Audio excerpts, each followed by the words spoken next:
Once upon a time, London's mayor wondered who on earth would ever scrap the legendary Routemaster bus.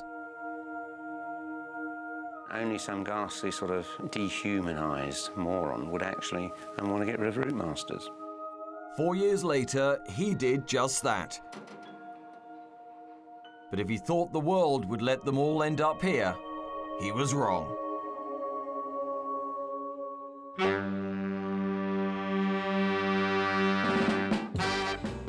For 50 years, the double-decker Routemaster bus worked the streets of London. Banished from normal service, it's the big red bus they wouldn't let die. Rescued by adoring fans and shipped across the planet, it's been goodbye London, hello world.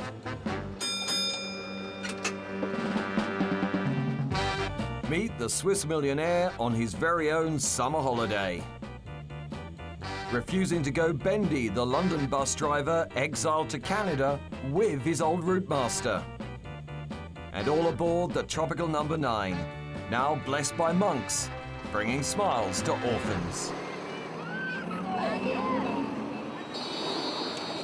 Back home, the Routemasters are a tough act to follow.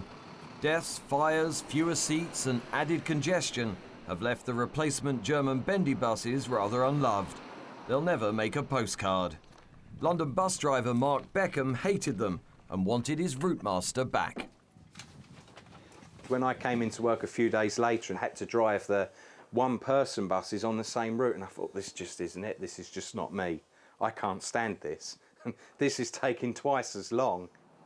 Desperate, Mark wrote to a Canadian company that bought 20 old London Routemasters and asked for a job. I found out since then that they thought, this guy is crazy. Why does a guy want to come from England just to drive our buses around Niagara Falls? He's got to be nuts.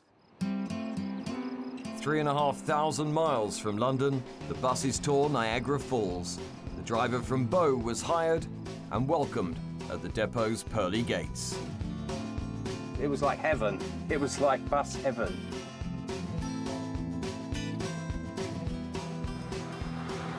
I used to love driving these Routemaster buses on 8 from Bow to Victoria, and now look at it, I'm driving past Niagara Falls, Canada and America. I moved country to come and drive Routemasters. I didn't really think about it as that. I just wanted to go where the buses were still running. They're out the scrapyard, they're carrying on doing the job that they've done in London for so many years, so faithfully, and people here just love them. When a British person comes here and sees one of these, they're very, very surprised. They look and they say, well, this is where they are. They don't like the bendy bus, that's for sure. It comes from a period of time when things in Britain were great. It's fun to drive. You feel king of the road, you feel proud. It's like a combination between a Rolls-Royce in terms of quality, a Ferrari in terms of speed across London. A Rolls-Royce Ferrari Cross. Mark isn't alone in such praise. This is the private collection of a man who has at least one of each. You can trust me. Harry. In Switzerland, Ralph Weber is a racing driver, millionaire, and owns the odd Rolls, Ferrari, Lamborghini, Maserati, and Jaguar. Tonight, Ralph and best buddy Terry toast in his Wunderbar. They're preparing for a 600-mile drive to watch the Le Mans 24-hour endurance race. But which vehicle to take? Of these small cars, there is enough. So we go a step forward to the next class, which has a second floor. This is another kind of fun. Well, she runs very well. I look at her, and tomorrow she shows you how strong she still ever is. Costing just £9,000, it's Ralph's cheapest but biggest classic, now en route to Le Mans. It's the only icon I could get. Big Ben still stays there. London Bridge is not available, and but they sell Routemaster, so I get one of these. With a bar downstairs and beds up top, Ralph's unaware that someone's done all this before. Now let's see if it's true. Everybody has a summer holiday. I don't understand. Everybody is asking me, it's like summer and holiday in summer, summer and holiday, something with this and with music of Cliff Richard. I don't know. All he needs to do is to sing a song, and we've really got the whole thing captured again, you know.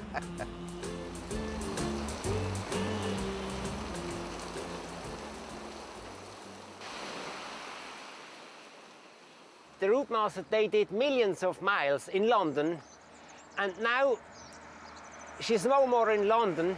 She is free, and I do the millions of miles in Europe.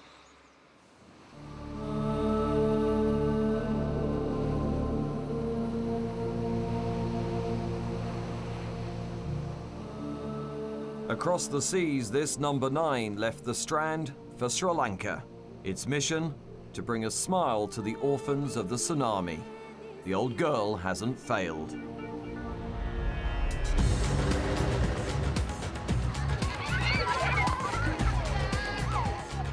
The bus that was once handy for going to Harrods is now packed with bouncy castles and face paints. When Londoner Ishan founded Teardrop Relief, it had to have a Routemaster. The Routemaster has a very special personality. When it enters an orphanage, you can see that the children are just overwhelmed because it's got such a beautiful character about her. She's got such a presence. So she is very central to what we're doing, and she is where the party starts. The Routemaster to me has a face. You can see the grill there, that's the mouth, and we've got the eyes on either side. It's got a lovely, smiley, warm character. It's very obvious. I think if the Routemaster could talk, she would tell us, I would rather be out here seeing all these happy, smiley faces than sitting in some museum somewhere. The bus has brought such happiness that monks at a local Buddhist temple want to bless it. If buses have karma, it's looking good for the number 9. The side seats are perfect. Monks must always sit just above the congregation.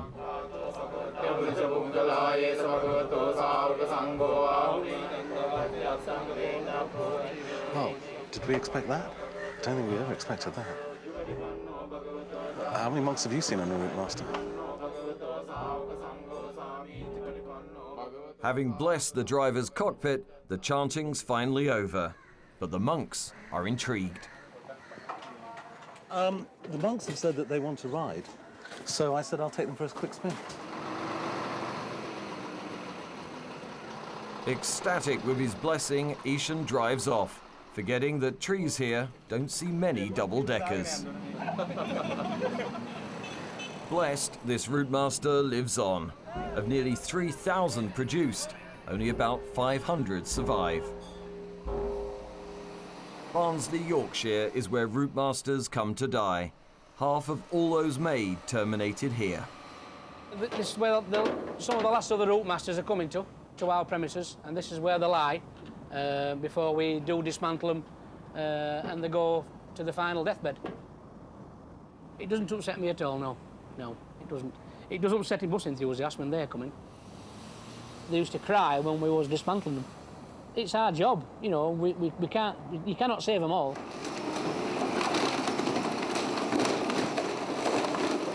They only escape crushing because there's cash in selling their body parts for those still running. It's because they can't get the parts anywhere else.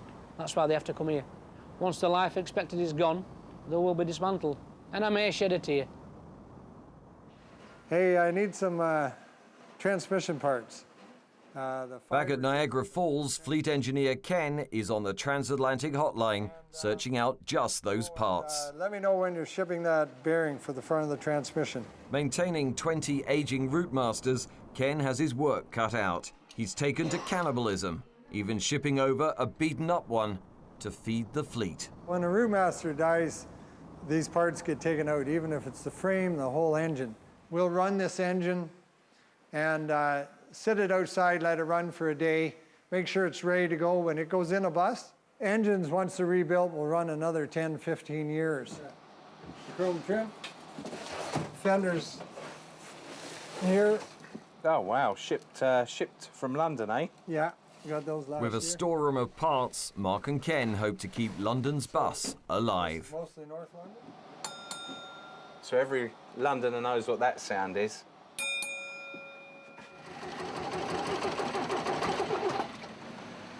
Back in Sri Lanka, Ishan has just the one engine. Lots of kids waiting for us, and let's hope we don't disappoint any of them. Blessed yesterday, broken down today. We're right in the middle of a busy, busy road here. We've got traffic on both sides of us.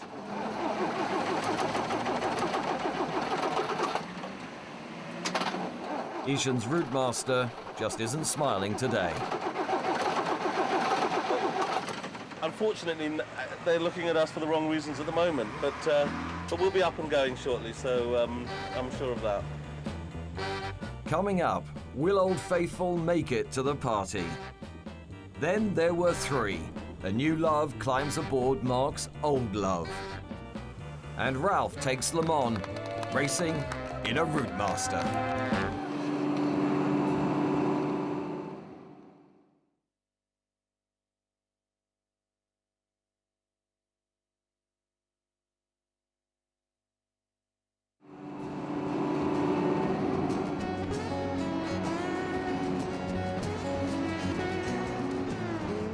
At war with the bendy bus, Mark Beckham quit London buses and moved to Niagara Falls to be reunited with his beloved Routemaster. But the love story doesn't end there. Suddenly, there were three. Well, when I first met Mark, he told me about his love for the double-decker buses, and we actually kind of made out on one for a little bit. When I met Amy, she did have to get used to my love of the buses, as it were, but she loves all things British. And me and the bus, well, it's about as British as you can get, really. The back seat apparently is called the love seat, which I didn't know, so we did make out on a few of them, which, what do you expect? After a couple months, we decided to get married. I wanted a double-decker bus as our limo because of Mark's love for the buses. Hi, everyone in England. Sorry you couldn't be here today, but we love you. We got all your cards, and we will be sending you copies of this. So, cheers. Could have at least turned up and got on the bus, couldn't you? I don't know. And the bus just looked great, and, well, she looked even better. That was what put butterflies in my stomach, was actually riding on a bus with the man that I loved and riding on one of the buses he drove in London for 9 years. You found me. You came to Canada to drive those buses and you found me. I love you. Love you. There's room for three in this marriage. Me, my husband, and the double-decker buses.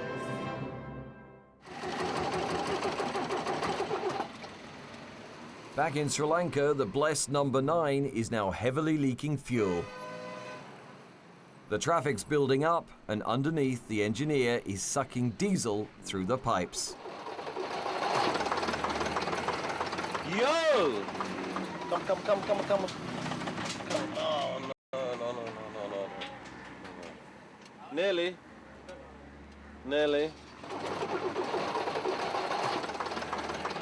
I don't believe it. We've got it going.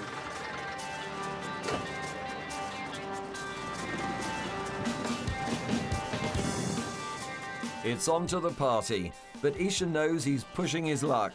He needs spare parts. The mechanic riding shotgun claims his dad worked on 40 old London Routemasters given to the island back in the 80s.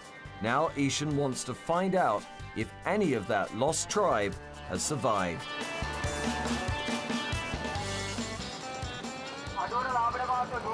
Malik, do you know where I can find one of these? CTV. CTV, it's an old London bus. London bus. Where? Yeah. Close by? Is there one running? One. Yeah? Yeah. Close by? Okay.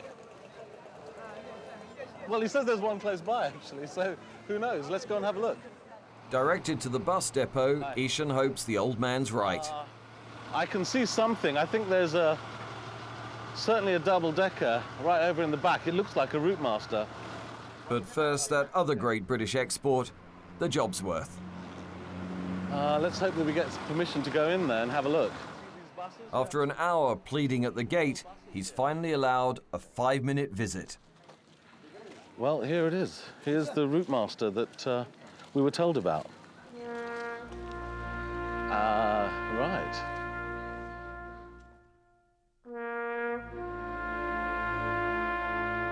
"4,000 miles from home, once the pride of London, now a place for staff to kip."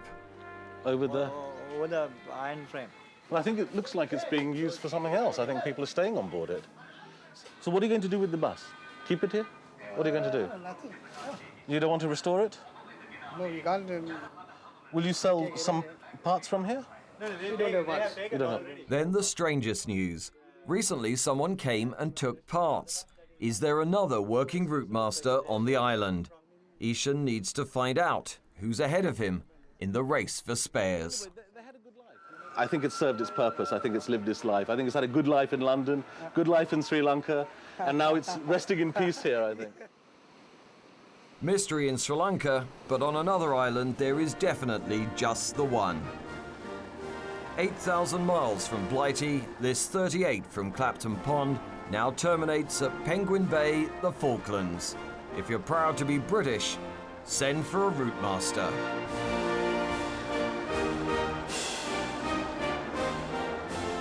It's an iconic vehicle, and people cruising around South America come into the Falklands to see the Britishness of the place, and we thought a London Routemaster bus would really be ideal to show the tourists just how British the Falklands were and contrast with the South American mainland.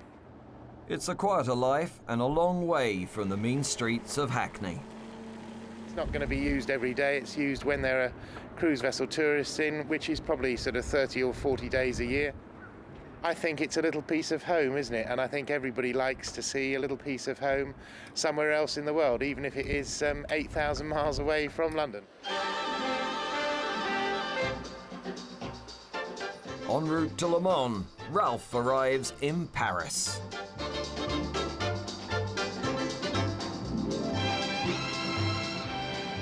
She's back in a big city, in an international city with that traffic.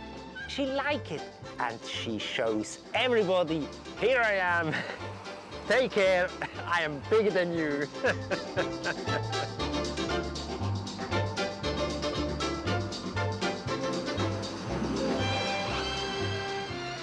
Here we are in Paris.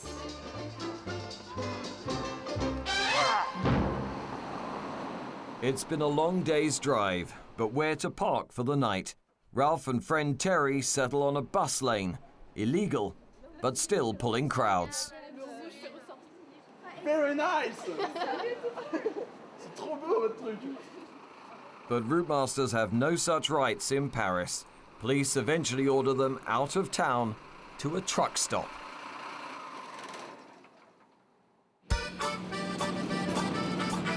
The next day, while Terry lies in, Ralph is on the home straight to Le Mans.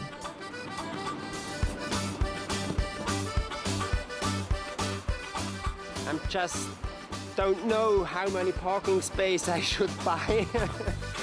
But even stopping off for a little shopping, the parking wardens are back.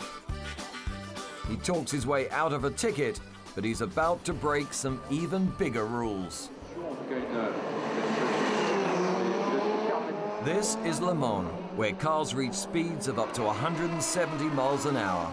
Before tonight's trials, Ralph wants to take the Routemaster round the track. Nobody said he could, but nobody said he couldn't. We are on the track.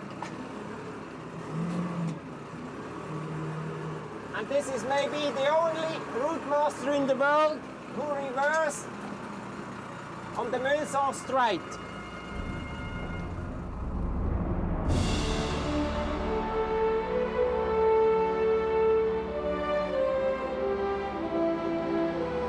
See, this is a sharp corner. Flat out doing 50. Ralph's loving it. And so do some very surprised Brits waiting at the next bend. See all the British people, everywhere British people, this is wonderful.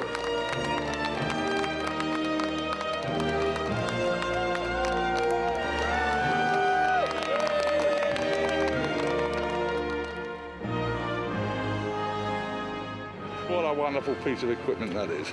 That's the way to travel, boys. It was ever a dream for me to go with the Routemaster to Le Mans. Back in Sri Lanka, Ishan has discovered who's been getting to the spare parts before him. We have found one, and it's gone to Kentucky heaven, as you can see. I think I might have 2 chicken and chips. What do you fancy? 3 decades after London gave 40 of its aging old Routemasters to Sri Lanka, this one is still a runner. Some might feel it's a little undignified serving food out the back of a Routemaster, but each to their own. Personally, I'm okay with it. But the Colonel's security men order Ishan to move on, claiming the charity bus is detracting from their big red fryer. This town may not be big enough for the both of them. Back at Le Mans, the 24-hour endurance race is underway, the culmination of Ralph's tour. I know Jaguar, Ferrari, Bentley, everything. I've driven these, but I love a Routemaster. 14 hours and a good few pints into the race, the ghost of Cliff returns to haunt Ralph's bar. We're all going on a summer holiday. No more working for a week or two. Fun and laughter on our summer holiday. It's not only a bus, it's a passion, it's a soul in it, and now I'm proud owner of it. He probably still needs to see the film.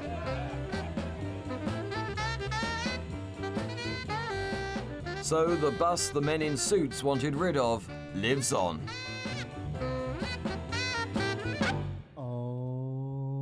On the home front, in barns and garages across Britain, new owners pour love, graft and cash into keeping them alive.